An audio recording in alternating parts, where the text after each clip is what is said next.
اعوذ باللہ من الشیطان الرجیم بسم اللہ الرحمن الرحیم۔ جس شخص پر غسل جنابت یا غسل حیض واجب ہو اس انسان کے لیے کون سی چیزوں کا بجا لانا حرام ہے؟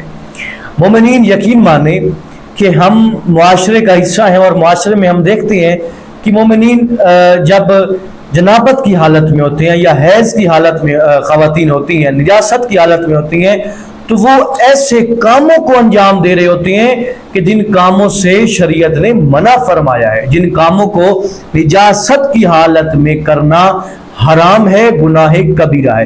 لہذا آج کی اس ویڈیو میں ہم ان مسائل کو آپ کی خدمت میں عرض کریں گے کہ کون سی چیزیں مجرم شخص پر، یعنی جس پر غسل جنابت یا عورت پر غسل حیض واجب ہے، کون سی ایسی 5 چیزیں ہیں کہ جن 5 چیزوں کا کرنا ان کے لیے حرام ہے، اگر کوئی کرے گا تو وہ گناہ کبیرہ کا مرتکب ہوگا۔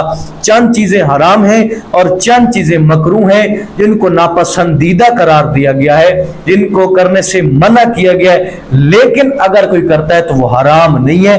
5 چیزیں حرام ہیں اور تقریباً 9 چیزیں ہیں جن سے منع کیا گیا ہے، وہ بھی آج کی اس ویڈیو میں ہم آپ کی خدمت میں عرض کریں گے۔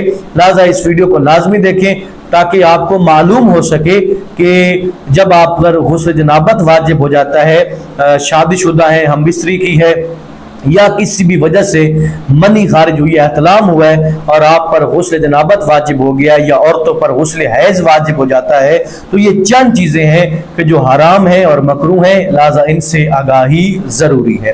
مومنین ویڈیو شروع کرنے سے پہلے آپ کی خدمت میں عرض کروں کہ ہماری ایک تفصیلی ویڈیو موجود ہے کہ جس کے اندر ہم نے غسل جنابت کرنے کا طریقہ بتایا ہے اور یہ بتایا ہے کہ 7 واجب غسل کون کون سے ہیں، لہذا اس ویڈیو کو بھی لازمی دیکھیں جس کے اندر ہم نے ان تمام مسائل کا ذکر کیا ہے، اور انشاءاللہ آپ کی دعاؤں سے بہت جلد ہم پریکٹیکل ویڈیو بھی اپلوڈ کریں گے کہ جس کے اندر ہم بتائیں گے کہ غسل جنابت کرنے کا پریکٹیکل طریقہ کیا ہے۔ بغیر آپ کا وقت ضائع کیے چلتے ہیں اپنے موضوع کی طرف۔ 5 چیزیں جو مجنب پر حرام ہے۔ اپنے بدن کا کوئی حصہ قرآن مجید کے الفاظ یا اللہ تعالی کے نام سے، خواہ وہ کسی بھی زبان میں ہو، مس کرنا، اور بہتر یہ ہے کہ انبیاء اور ائمہ اور حضرت زہرا علیہ السلام کے ناموں سے بھی اپنا بدن مس نہ کرے۔ مومنین قرآن مجید کو، یعنی قرآن مجید کے الفاظ ہیں، حروف ہیں، نجاست کی حالت میں ان کو مس کرنا یا اللہ تعالیٰ کے ناموں کو مس کرنا یا ائمہ معصومین علیہ السلام کے ناموں کو مس کرنا، یہ نجاست کی حالت میں حرام ہے، لہذا اس عمل سے پرہیز کرنا چاہیے۔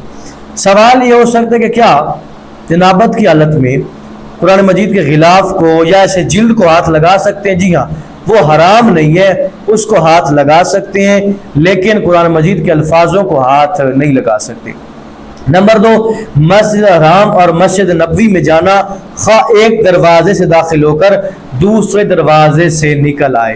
نمبر 3، مسجد الحرام اور مسجد نبوی کے علاوہ دوسری مسجدوں میں ٹھہرنا اور احتیاط واجب کی بنا پر ائمہ علیہ السلام کے حرم میں ٹھہرنے کا بھی یہی حکم ہے، یعنی ان مساجد کے علاوہ نبوی اور مسجد الحرام کے علاوہ جو ہمارے محلہ میں مساجد ہوتی ہیں، وہاں مرد حضرات نجاست کی حالت میں داخل ہو رہے ہوتے ہیں، لیکن یہ یاد رکھیں کہ نجاست کی حالت میں داخل ہونا حرام ہے، اور اسی طرح ائمہ معصومین علیہ السلام کے حرمین کے اندر بھی داخل ہونا حرام ہے۔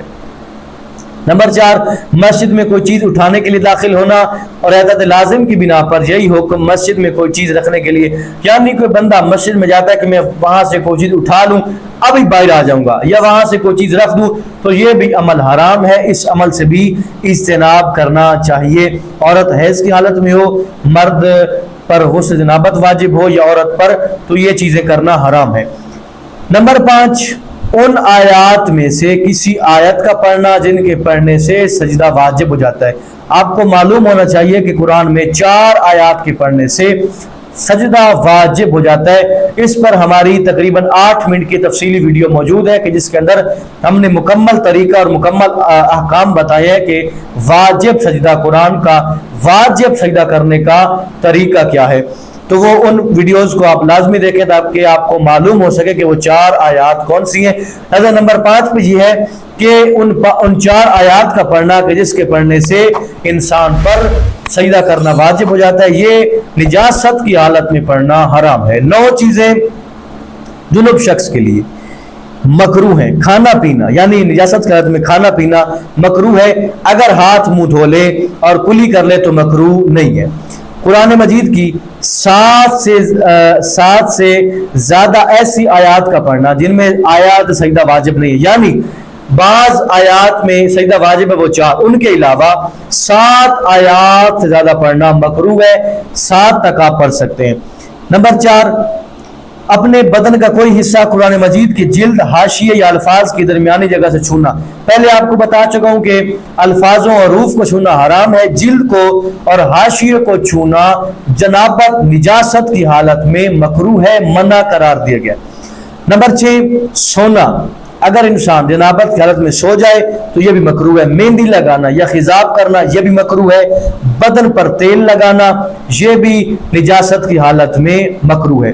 نمبر 9، احتلام یعنی سوتے میں منی خارج ہونے کے بعد جمع کرنا۔ مثال ایک مرد سو گیا، اس کو احتلام ہو گیا اور وہ ابھی نجاست کی حالت میں ہے تو وہ جمع کرتا ہے، یہ بھی مکروہ ہے، ناپسندیدہ ہے۔ لیکن یہ 9 چیزیں اگر کوئی انسان کر لیتا تو حرام نہیں ہے، مکروہ ہے۔ جو اوپر 5 چیزیں آپ کو بتائی ہیں یہ 5 چیزیں نجس انسان پر حرام ہیں، لہذا اس پیغام پر خود بھی عمل کریں، اپنے عزیز و اقارب تک بھی اس پیغام کو پہنچائیں۔ آپ کے کوئی بھی سوال ہو کمنٹ سیکشن کے اندر پوچھیں، ہم آپ کے سوالوں کا فوراً جواب دیں گے۔ دعا ہے کہ خلاق عالم حقیقی معنوں میں علوم اہل بیت سے آراستہ ہونے کی توفیق عطا فرمائے۔